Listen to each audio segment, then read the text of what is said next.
Hello मेरे दोस्तों, कैसे हो? उम्मीद है सब अच्छे होंगे। आप अगर तैयारी कर रहे हैं आर्मी भर्ती की 2026 में, अगर आपका एग्जाम रहेगा तो आपके लिए है वीडियो। मैं आपके सामने आ गया हूं बहुत ही शानदार, लाजवाब, बेहतरीन बेहतरीन क्वेश्चन लेकर आपके सामने। दमदार 15 क्वेश्चन हम इस वीडियो में सॉल्व करेंगे। मैथ के क्वेश्चन रहेंगे, सवालों का करेंगे खात्मा। बिना किसी देरी करता हूं शुरुआत, बस आप वीडियो को देख दीजिए लास्ट तक। साथ में जो भी क्वेश्चन मैं आपके सामने लेकर आने वाला हूँ, सारे के सारे क्वेश्चन आप पहले एक बार वीडियो को पॉज कीजिए, खुद सॉल्व करने की कोशिश कीजिए, फिर यहाँ देखिए। ठीक है, चलिए करते हैं शुरुआत।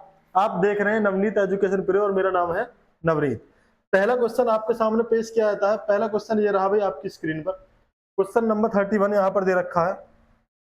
क्या है? 3044 इज डिविजिबल बाई। हिंदी में भी है क्वेश्चन, इंग्लिश हिंदी दोनों में है। कोई कोई क्वेश्चन इंग्लिश में है जो समझ में आ जाएगा आपको। यूं 3044 इज डिविजिबल बाई किससे, यानी ये पूछा 3044 किससे कटेगा। यानी चार ऑप्शन आपके सामने है, इन चारों ऑप्शन में से 3044 किससे कटेगा, ये क्वेश्चन आपके सामने है। तो पहले हम चेक कर लेते, 3 से कटेगा तो आप कहेंगे 3 से 3 तो कट जाएगा, लेकिन 4 और 4 होता 8, यानी ये 3 से नंबर नहीं कटेगा। इस बात का आपको पता है? नहीं पता, मैं आपको बता दूं। अगर अंकों का योग अगर अंकों का योग 3 से कट जाए तो इसका मतलब वो संख्या 3 से कट जाती है। कैसे? 4 और 4 8 और 3 11, 11 आया इन अंकों का जोड़ने पर। जब 11 इन अंकों को जोड़ने पर आया तभी मैंने बताया कि 11 तो 3 से नहीं कटता। जब 3 से 11 नहीं कटता, इसका मतलब ये नंबर भी 3 से नहीं कटेगा। ठीक है, अब बात कर लेते हैं हम 4 की। तो देखो 4 के लिए हम देखते हैं लास्ट के दो डिजिट। लास्ट में दो डिजिट क्या देखा? 44 यानी 44। 44 4 से कट जाता? बिल्कुल कट जाता है। 4 एकम 4, 4 एकम 4, यानी 11 चौक 44, 4 से कट जाएगा। इसका मतलब ये ऑप्शन बी ही सही होगा इसके लिए। ठीक है, ऑप्शन बी ही सही होगा कि 4 से कट जाएगा। ठीक है, 5 से क्या होता है नियम? 5 का आपको पता होगा, नहीं पता तो बता दूं। जिन नंबर के लास्ट में 0 या 5 होगा वो नंबर 5 से कटेगा, बाकी कोई नंबर 5 से नहीं कटता है। ठीक है, 6 से अगर मैं बताऊं तो 6 का मतलब है 2 गुणा 3। इसका मतलब जो नंबर 2 से कटेगा और 3 से कटेगा वो नंबर 6 से भी कट जाएगा। लेकिन ये नंबर 3 से नहीं कट रहा। जब ये नंबर 3 से ही नहीं कट रहा तो इसका मतलब ये नंबर 6 से भी नहीं कटेगा। ठीक है, चलिए आगे आ जाओ। नेक्स्ट क्वेश्चन ये रहा। यहां पर दिया है, क्या दिया है? दे रखा है कि a minus B is equal to 1 है और A square plus B square is equal to 85 यानी 85 है। और हमसे पूछा a इंटू बी का मतलब क्या होगा, कितना मान निकलेगा। तो मैंने आपसे कहा कि जी इसका दोनों तरफ स्क्वायर कर दो। क्या कर दो? दोनों तरफ स्क्वायर कर दो। दोनों तरफ स्क्वायर करने से कोई दिक्कत है? आप कहोगे नहीं जी कोई दिक्कत नहीं है। ए माइनस बी का होल स्क्वायर क्या होता है? ये होता है A square plus B square minus 2ab। क्या होता है? Minus 2ab। बड़े आराम के साथ, प्यार के साथ मैं आपको समझा रहा हूँ, चीजों को समझ लेना। एक का स्क्वायर करने पर एक ही आएगा, यानी 1 गुणा 1, इसका मतलब 1 एकम 1। ठीक है, अब गौर से देखो जरा कि यहाँ ए स्क्वायर प्लस बी स्क्वायर दिया हुआ है और यहाँ भी ए स्क्वायर प्लस बी स्क्वायर दे रखा है। कितना? 85 यानी 85 दे रखा है। तो मैं इसकी जगह 85 रख दूं? आप कहोगे जी बिल्कुल रख दो, हमें कोई दिक्कत नहीं है। माइनस 2ab, ए बी का मतलब है ए इंटू बी, ए गुणा बी। ठीक है, बराबर में एक दे रखा है, कोई दिक्कत है नहीं है। अब आगे आ जाओ। देखो यहाँ पर 85 प्लस का है, उधर जाएगा माइनस का हो जाएगा, यानी minus 2ab is equal to 1 minus 85। ठीक है, जब minus 2ab is equal to क्या जाएगा भाई? 85 में से एक को माइनस करेंगे तो 84 आएगा। ठीक है, 85 बड़ा है, माइनस का नंबर बड़ा है, इसलिए आंसर माइनस में आएगा। इधर भी माइनस है, क्या है? इधर भी माइनस है और इधर भी माइनस है, माइनस से माइनस कट जाएगा। ठीक है, 2 इधर गुणा में, उधर जाएगा तो भाग में, यानी a plus B is equal to हो जाएगा 84 बटे में 2। 2 से काट लो भाई, काट लो। 2 से काटोगे तो 2 चौक 8 और 2 दूनी 4, यानी a इंटू बी कितना आ गया? आप कहोगे मास्टर साहब 42 आ गया, यानी 42 आ गया। 42, इसके लिए ऑप्शन सी सही हो जाएगा। हो जाएगा? हो जाएगा ना? कोई समस्या है? नहीं है ना? चलिए आगे एक और क्वेश्चन ये रहा। बड़ा ही खूबसूरत सा क्वेश्चन है। इस क्वेश्चन को मैं आपको दो तरीके से बताऊंगा, धैर्य से समझना मेरी बात को। एक तरीका जो नॉर्मल हम यूज करते हैं, एक तरीका वो जो हमारा टाइम बचाएगा। पहले मैं आपको बताता हूँ टाइम बचाने वाला, समझना मेरी बात को ध्यान से। जब हम औसत निकालते हैं तो हमें पता है कि पहले इन सब नंबर को ऐड करना होगा हमें, है ना। ध्यान से समझना, पहले मुझे 86 को, 88 को और 90 और भाई साहब 72 और उसके बाद 76 और उसके बाद 74, इन सबको मुझे जोड़ना होगा। और जोड़ के फिर मुझे जितनी ये संख्याएं हैं, यानी 1 2 3 4 5 6, 6 संख्याएं हैं, तो मुझे 6 से भाग करना होगा। ये होता औसत निकालने का तरीका। क्या होता? ये होता औसत निकालने का तरीका। ठीक है। अब टाइम कैसे बचाना, मेरी बात समझना। जब मैं इन्हें जोड़ूंगा, जब मैं इन्हें जोड़ूंगा तो मैं पहले देखता हूँ इकाई का अंक क्या आएगा जोड़ने पर। क्यों? क्योंकि यहाँ सभी ऑप्शन में जो इकाई के अंक है वो अलग अलग है। कैसे कहना चाह रहा हूँ समझना। देखो 6 और 8 को मैं जोड़ूंगा तो 8 से 14 हो जाएगा। 14 में 0 जोड़ेंगे तो फिर भी 14 ही रहेगा। 14 में 2 और जोड़ा कितना होगा? 16। 16 इकाई का अंक ले रहा हूँ, 16। 16 का ले लिया मैं 6। 6 और 6 जोड़ूंगा फिर हो जाएगा 12। 12 और 4 जोड़ेंगे तो कितना हो जाएगा? 16। यानी कुल मिला के हम इसको जब भी हम जोड़ेंगे तो जोड़ने के बाद जो हमारा आंसर आ रहा होगा वो इतना आ रहा होगा। इन सबको जोड़ने के बाद जो भी आ रहा होगा उसका इकाई का अंक 6 आ रहा होगा। ये बात क्लियर है? आप कहोगे जी बिल्कुल क्लियर है। और जब मैं इसको 6 से भाग करूंगा, मेरी बात को गौर से समझना, जब मैं इसको 6 से भाग करूंगा तो मैं जब 6 से भाग करूंगा तो ये कट के कुछ ऐसा आ रहा होगा। देखो 6 एकम 6, या तो लास्ट में 1 आ रहा होगा, या 6 छंग 36, या लास्ट में 6 आ रहा होगा। इस नंबर को भाग करने के बाद इकाई का अंक 6 के पहाड़े में 1 पर आता है और 6 पर आता है। इसका मतलब इसको काटने के बाद जो उत्तर होगा उसका इकाई का अंक या तो 6 का आ रहा होगा या आ रहा होगा 1। तो हमारे पास ऑप्शन में 6 वाला ऑप्शन तो है नहीं, 1 वाला ऑप्शन है। इसका मतलब 81 इसके लिए सही आंसर हो जाएगा। समझ गए? बिना जोड़े मैंने आपको कर दिया। बहुत हाई स्पीड से करोगे जब इसे प्रैक्टिस में लाओगे आप। बिना जोड़े मैंने इकाई के अंक से इस क्वेश्चन को कर दिया। ठीक है। अब दूसरा तरीका ये है कि भाई इन्हें जोड़ लो। अगर मैं इन्हें जोड़ू, मैं फिलहाल इसे रफ कर देता हूँ। ठीक है। अब इसे जोड़ लेते हैं। जोड़ लो भाई, ऐसे जोड़ लो। ये 86 है, ये 88 है, ये 90, ये 72, ये 76 और भाई 74। इनको जब मैं ऐड करूंगा तो कैसे करूंगा? ये हो गया 8 और 2 10, 6 और 4 10, 10 दूनी 20 और 6 16 का 6, हाँ 10 दूनी 20 और 6 26 का 6, हासिल लग गया 2। 8 और 2 10, ठीक है। 8 और 2 10, 10 तो ये हो गया, और 7 या 21 ये हो गया। 21 और 10 31, 31 और 8 हो गया भाई 39, 39 और 9 हम जोड़ेंगे तो कितना हो जाएगा? 48 हो जाएगा। ठीक है। यानी ये जोड़ के 486 आ गया। भाग करना मुझे 6 से। मैं कह रहा था कि जोड़ने के बाद इसका इकाई का अंक 6 आ रहा होगा। अब 6 से भाग कर लो। तभी आपने कहा कि जी 6 से भाग करने पे तो 6 एकम 6, 6 अड़ते 48, है ना। और 6 एकम 6, 81 बार जाएगा। इसका मतलब ऑप्शन ए 81 इसके लिए सही आंसर हो जाएगा। बात समझ में आ गई? समझ में आ गई ना। तो मैं आपको क्या सिखाना चाह रहा था? मैं आपको नई चीजें सिखाना चाह रहा था। मैं सिखाना चाह रहा था आपको सोचने का एक नया तरीका। ठीक है। आगे आ जाओ। एक क्वेश्चन ये है, दो संख्याओं का HCF और LCM दे रखा है। भाई HCF दे रखा है 4 और LCM यानी लेसे दे रखा है 288। इसमें से एक संख्या आपको दे रखी है 32 और दूसरी संख्या हमसे पूछेगी जी क्या होगी। तो आपको पता होगा, नहीं पता तो आप याद रख लो क्या, कि पहली संख्या कौन सी?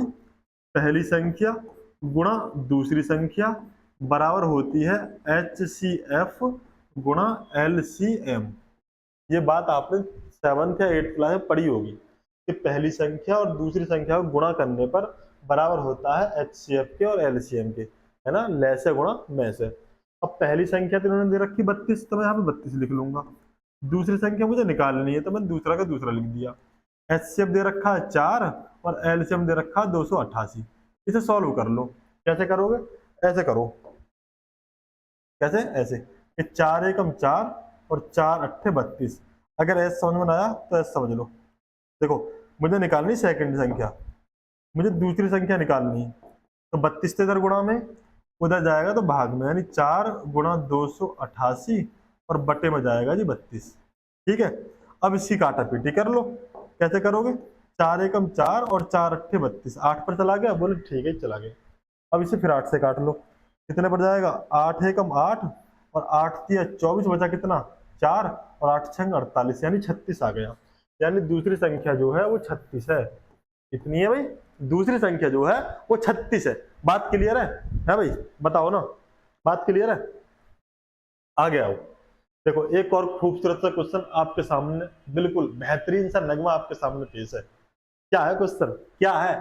यदि एक घनाभ की लंबाई, चौड़ाई और कुल पृष्ठ क्षेत्रफल दे रखा है, एक घनाभ है, उसकी लंबाई दे रखी है, चौड़ाई दे रखी है और टोटल सरफेस एरिया यानी कुल पृष्ठ क्षेत्रफल दे रखा है। हमसे क्या पूछा है? इसकी ऊंचाई पूछी है। क्या पूछी है?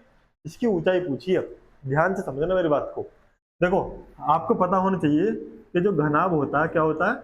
घनाभ का कुल पृष्ठीय क्षेत्रफल, टोटल सरफेस एरिया जो होता है वो 2 ब्रैकेट में लंबाई गुणा चौड़ाई प्लस चौड़ाई गुणा ऊंचाई प्लस ऊंचाई गुणा लंबाई, ये होता है फॉर्मूला। ठीक है, आप कहेंगे जी बिल्कुल ठीक है, कोई बड़ी बात नहीं है। अच्छा, तो लंबाई हमें कुछ तरह दे रखी 15 सेंटीमीटर, चौड़ाई हमें कुछ तरह दे रखी 10 सेंटीमीटर, ऊंचाई हमसे पूछी है और इसका जो कुल पृष्ठ क्षेत्रफल वो दे रखा 1300 वर्ग सेंटीमीटर। ठीक है, अब आप इसे कर लो। यदि 2 ब्रैकेट में लंबाई गुणा चौड़ाई प्लस चौड़ाई गुणा ऊंचाई प्लस ऊंचाई गुणा लंबाई बराबर दे रखा 1300 सेंटीमीटर। ठीक है, ठीक है ना? अब 2 से काट लो इसको। किससे काट लो? 2 से। देखो 2 एकम 2 और ये 2 पर जाएगा 650 पर, 2 छिक्का 12, 2 पंजे 10, 0 की 0। ठीक है, लंबाई हमें कितनी दे रखी है? 50 और चौड़ाई कितनी दे रखी है? 10। जब मैं लंबाई की चौड़ाई में गुणा करूंगा, 15 की 10 में गुणा करूंगा तो ये तो 150 हो जाएगा। हो जाएगा ना? आप कहेंगे हो जाएगा। उसके बाद चौड़ाई 10 दे रखी है, एच हमें निकालनी है तो 10 एच ये हो गया, है ना? 10 की गुणा एच के साथ करूंगा, 10 एच हो गया।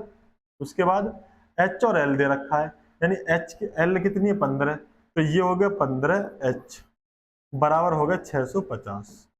ठीक है, ठीक है ना? अब 150 इधर तो प्लस का, उधर जाएगा तो माइनस का हो जाएगा, यानी 10 और 15 तो हो गए 25 एच और बराबर हो गए 650 माइनस 150, क्योंकि 150 इधर प्लस का था, उधर गया माइनस का हो गया। तो 25 एच बराबर हो गया भाई, माइनस करेंगे तो ये कितना आ गया? 500। कितना आ गया? 500।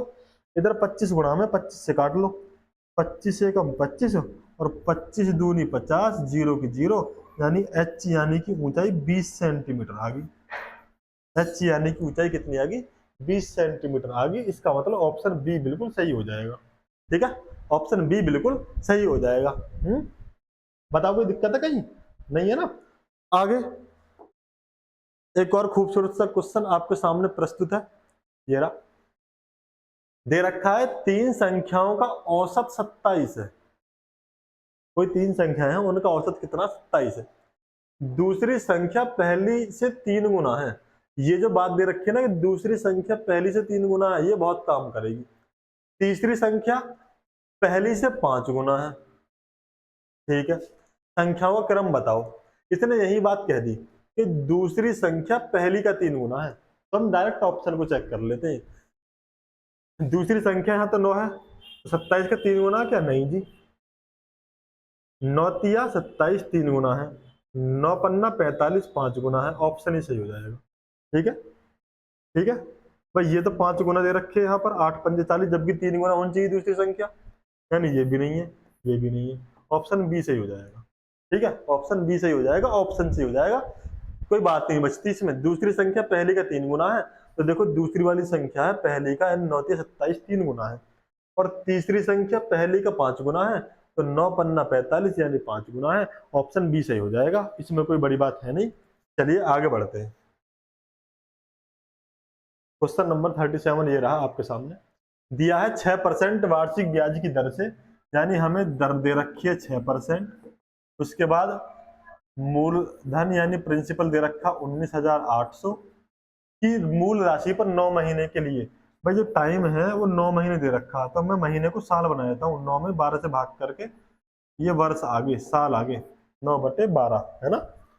ब्याज ज्ञात करो। कौन सा? साधारण ब्याज पूछा है।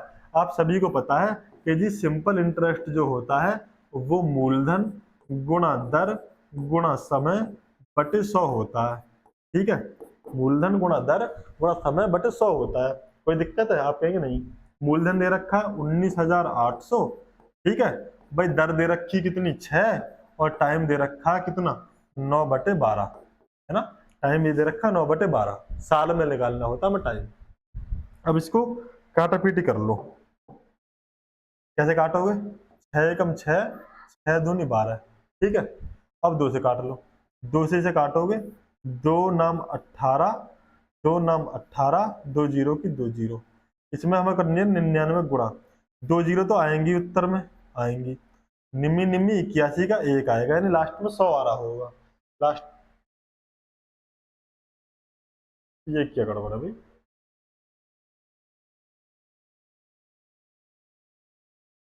6% वार्षिक ब्याज की दर पर 6%। अच्छा, बटे में 100 और होता है, बटे में 100 और होता है। देखो 100 भी है फॉर्मूला में बटे में, तो इन 2 जीरो से तो ये 2 जीरो कट गई। ठीक है, अब काट लो 2 से।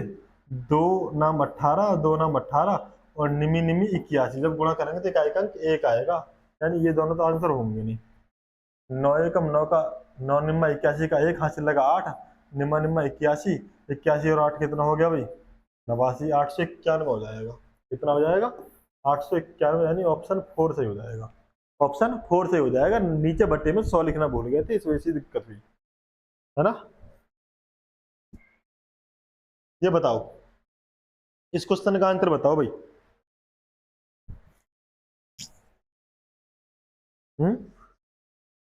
देखो दिया है, यदि ए अनुपात बी, ए अनुपात बी दे रखा है 11:7, और फिर दे रखा है बी अनुपात सी, यानी बी अनुपात सी कितना दे रखा है? 4:19। ऐसे लिख लिया करो। ठीक है, यहाँ अनुपात लगा लो, जो लास्ट में बच रहा है वो लिख लो। यहाँ अनुपात लगा लो, जो यहाँ पे लिख रहा है वो यहाँ लिख लो। ठीक है, ये तीनों का मिक्स रेशियो निकल आएगा। क्या निकल आएगा? ये तीनों का मिक्स रेशियो निकल आएगा। निकाल दो मिक्स। देखो 11 में 4 गुणा कर लो, 11 चौक 44 अनुपात 7 चौक 28 अनुपात। अब भैया 19 सत्ते कितने होते हैं? 7 राम 63, 133। तो 44 28 133 आ रहा होगा, ऑप्शन सी सही है। ठीक है, 44 28 133 आ रहा होगा, ऑप्शन सी सही है। ठीक है, इसे बताओ, जब किसी संख्या में 34 की वृद्धि की जाती है तो वह स्वयं का 3/2 हो जाती है। ध्यान से समझना, वह स्वयं का 3/2 हो जाती है। कब? जब 34 बढ़ाया। संख्या बताओ। 3/2 का मतलब ये है कि कोई संख्या पहले 2 थी, अब 3 होगी। कोई संख्या पहले 2 थी, अब 3 होगी। कितनी बढ़ी है? तो कहोगे मास्टर साहब, अगर कोई संख्या पहले 2 थी अब 3 होगी, इसका मतलब 1 बढ़ी है। लेकिन क्वेश्चन कह रहा है कि 34 बढ़ाई। क्वेश्चन ये कह रहा है 34 की वृद्धि की गई, यानी एक जो है, एक यूनिट की वैल्यू 34 के बराबर है। संख्या क्या है? संख्या है 2 यूनिट, तो 2 यूनिट की वैल्यू निकाल दो। जब एक 34 के बराबर है तो 34 में क्या कर दो? 2 की गुणा कर दो, है ना भाई। इधर 1 से 2 पहुंचने के लिए 2 की गुणा करनी पड़ेगी, ऐसे 2 की गुणा कर दो।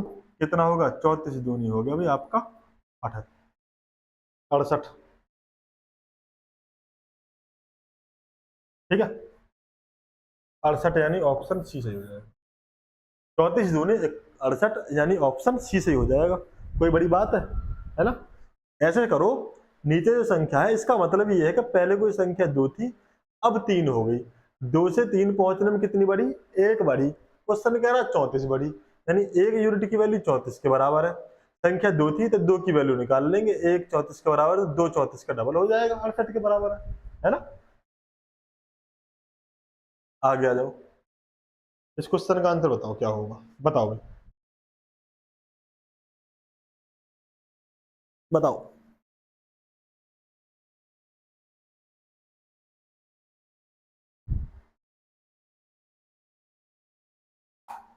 बताओ जी, यदि सिलेंडर की त्रिज्या 7 सेंटीमीटर और ऊंचाई 12 सेंटीमीटर दे रखी, सिलेंडर कुल पृष्ठ क्षेत्रफल बताओ। सिलेंडर होता है ऐसा, कैसा होता है सिलेंडर? सिलेंडर होता है ऐसा। कुल पृष्ठ क्षेत्रफल मतलब क्या है कि ये पूरा क्षेत्रफल, ये पूरा, साथ में सिलेंडर की नीचे वाली भी सतह और सिलेंडर के ऊपर वाली सतह, ये कुल पृष्ठ क्षेत्रफल होता है। तो जो सिलेंडर का कुल पृष्ठ क्षेत्रफल होता है, total surface area of cylinder, वो होता है भाई 2 पाई आर, ब्रैकेट में आर प्लस एच। ठीक है, अब ये क्या है जी, पाई की वैल्यू लिख दो 22/7, यहाँ लिख रखा कुछ ना, तो 22/7 रख लो। आर मतलब त्रिज्या, त्रिज्या दे रखी 7 सेंटीमीटर, तो 7 रख लो। ठीक है, ठीक है, अब आगे आ जाओ। आर कितनी दे रखी है? 7, और एच कितना दे रखा है? 12, यानी 7 को 12 के साथ प्लस करना। ठीक है, जो कट रहा हो काट दो, मैंने कहा 7 एकम 7, 7 7 49, यानी एक 7 तो कट गया। अब कर लो गुणा, 22 दूनी 44 गुणा 7 और 12 जोड़ूंगा तो कितना हो जाएगा? 12 7 19।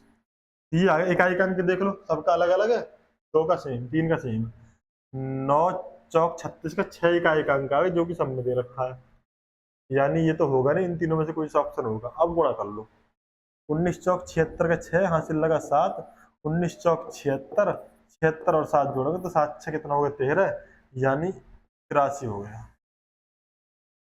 883 हो गया, 36 हो गया, सॉरी 836 हो गया।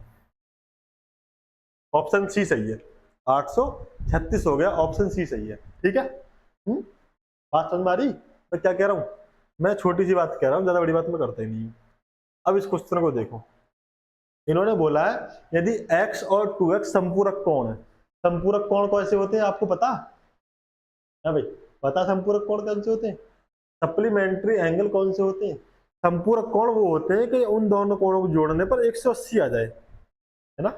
मैं ये कह रहा हूँ कि एक कोण 60 डिग्री का और एक 120 का, अगर मैं इन दोनों को जोड़ूं तो 180 आ जाएगा। आप कहोगे हाँ जी आ जाएगा, इसका मतलब 60 और 120 एक दूसरे के संपूरक है। 60 और 120 एक दूसरे के संपूरक है। ठीक है, वही चीज यहाँ पर दी है।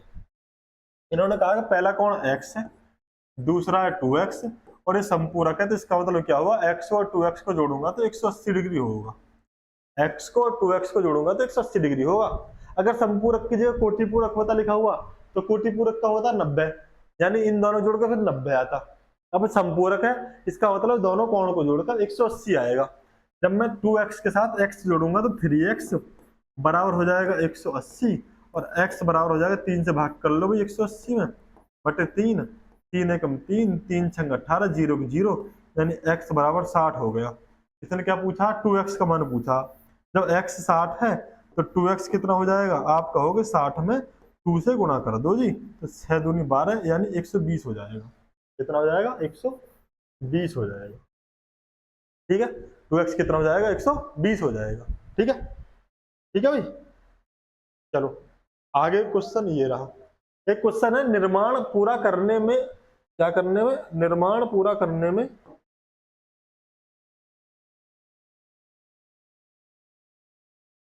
निर्माण पूरा करने में 16 मजदूरों को 35 दिन लगे। वास्तव में वही कार्य 28 मजदूरों को द्वारा पूरा करने में कितने दिन लगेगा, ये हमसे पूछा। ठीक है, यहां लगा दो MDH। MDH क्या होता है? मैन डे घंटे, तो घंटे तो यहाँ पर है ना, कोई बात ना। M1 D1 H1 day man day H। ठीक है, सही है। तो भाई MDH, M में पहले कितने आदमी काम कर रहे हैं? तो पहले कर रहे हैं 16। दिन कितने लग रहे हैं जी? पहले लग रहे हैं 35। घंटे कोई जिक्र नहीं हो, घंटे को छोड़ दो। ठीक है, बराबर। अब कितने आदमी लग रहे हैं? आप कहेंगे 28 लग रहे हैं, काम वही है। दिन पूछा कितने दिन पूरा होगा, तो डी निकालना हमें। काटा पीटी कर लो। कैसे काटोगे? एक काम करो, 7 से काट लो। किससे काट लो? 7 से काट लो। 7 पन्ना 35 और 7 चौक 28, कट जाएगा बिल्कुल। अब किससे काट लो? अब काट लो जी 4 से, 4 एकम 4 और 4 चौक 16। ठीक है, तो इधर कितना आ गया? 5 को 4 गुणा कर लो, 4 पंजे 20, बराबर कितना आ गया? डी। इसका मतलब 20 दिन लगेंगे। कितने दिन लगेंगे? आप कहेंगे जी 20 दिन लगेंगे। 20 दिन का मतलब ऑप्शन 2 सही हो जाएगा, ऑप्शन बी सही हो जाएगा। ठीक है, आगे चले। इसे देखो, ध्यान से देखो, ये थोड़ा सा समझने वाला क्वेश्चन है ना? सही से समझो, सही से, सही से। 2 जोड़ी पैंट और 3 शर्ट की कीमत 650 है। मैं ये कह रहा हूं, मैं ये कह रहा हूं कि एक जोड़ी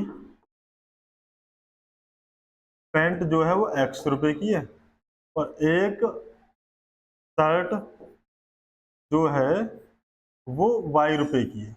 अब क्वेश्चन को ध्यान से समझना।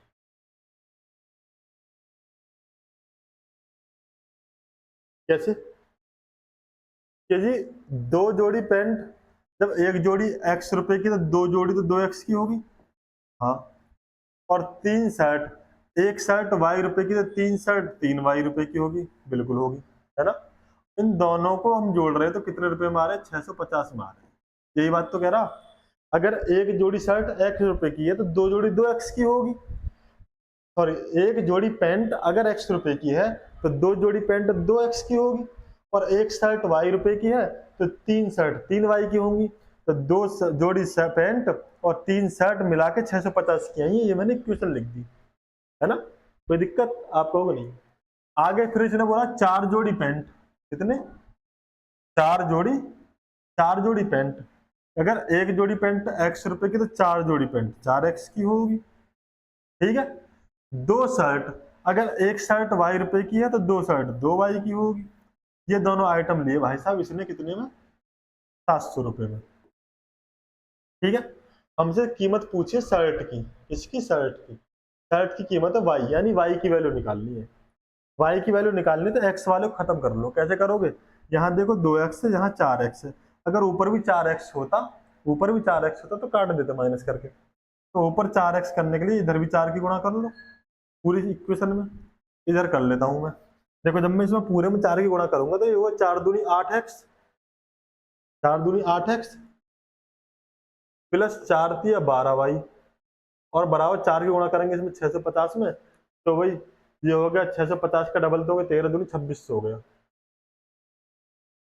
है ना? गुणा कर कितना हो गया? 2600 हो गया। इधर ये 4 की क्यों करें? 2 की करनी चाहिए थी, हमें 4X बनाना था। हमें क्या बनाना था? हमें 4X बनाना था। तो हमें गुणा 2 की करनी है, 2 की। अब कर लो, 2 दूनी 4X प्लस 3 दूनी 6Y बराबर 650 में 2 गुणा करेंगे कितना हो जाएगा? 1300 हो जाएगा। हो जाएगा? आप कहोगे जी बिल्कुल। नीचे दे रखा है 4X प्लस कितना दे रखा है? 2Y बराबर कितना दे रखा है? 700। अब ना माइनस कर दो। क्या कर दो? माइनस कर दो। माइनस कर दो भाई, माइनस कर दो। माइनस कर दे, 4X से 4X खत्म हो गया, 4X से 4X खत्म हो गया। 6Y में से 2Y माइनस करेंगे तो 4Y बचेगा। ठीक है, 1300 में से 700 माइनस करेंगे कितना बचेगा? 7 6 13 यानी 600 बचेगा। ठीक है, हमें Y की वैल्यू निकालनी है तो Y बराबर हो गया 600 बटे में 4। 4 से काट लो भाई, क्या कर लो? 4 से काट लो, 4 एकम 4 और ये हो गया 1500 का 60, जीरो यानी 150 आ गया। कितना आ गया? 150 आ गया। एक शर्ट 150 रुपए की है, बड़ी सस्ती शर्ट है, 150 रुपए की एक शर्ट है ना? कितने की है? 150 रुपए की एक शर्ट। ठीक है, चलो आगे बढ़ते हैं। इसे देखो, इन्होंने बोला 83 बटे 500 बराबर कितने परसेंट? 83 बटे 500 बराबर कितने परसेंट? यानी 83 बटे 500 को हमें परसेंट ही बनाना। 83 बटे 500 को, 83 बटे 500 को हमें परसेंट बनाना। आपने देखा होगा, नहीं देखा तो आज देख लो। एक अगर हमें भिन्न दे रखी हो और भिन्न को परसेंटेज में बदलना हो तो उसमें 100% से गुणा कर दो। क्या कर दो? 100% से गुणा कर दो अगर भिन्न दे रखी है। ठीक है, अब काट लो, 2 जीरो से 2 जीरो गायब होगी। ठीक है, अब 5 से काट लो भाई, हमें 5 से काटेंगे तो 5 एकम 5, ये कितने पड़ जाएगा? 16 पंजे 80, 5 कर लो, 5 छंग 30, 5 छंग 30। ठीक है, 16.6 यानी ऑप्शन ए सही हो जाएगा। 5 से जब भाग करेंगे 83 में, ऐसे करके देख लो, 5 से जब हम भाग करेंगे कितने में, 83 में, तो कर लो कैसे करोगे, 5 एकम 5, बचा कितना 3, उतार लिया 3, 5 छंग 30, बचा कितना 3, दशमलव लगा के 0 बढ़ा ली, 5 छंग 30। ठीक है, ठीक है भाई। चलो इसे देखो, इस क्वेश्चन को देखना जरा।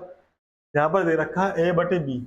ए बटे बी का मतलब ही क्या है कि ए अनुपात बी बराबर दे रखा है 7:9 और बी अनुपात सी बराबर दे रखा है 5:7 और हमसे ए सी का मान पूछा, किसका, ए सी का। हमसे ए और सी का रेशियो पूछा है। कैसे करो, या तो ऐसे कर लो जैसे मैंने पहले बताया कि ए अनुपात बी अनुपात सी, ऐसे लिख लो। या दूसरा तरीका ये है कि ए अनुपात बी हमें दे रखा, बी अनुपात सॉरी बी अनुपात सी बराबर कितना दे रखा है, 5:7 दे रखा है। हमसे पूछा कि जा, हमसे पूछा ए का और सी का। जब पहले का और लास्ट का पूछ ले तो पहले की और लास्ट की आपस में गुणा कर लो।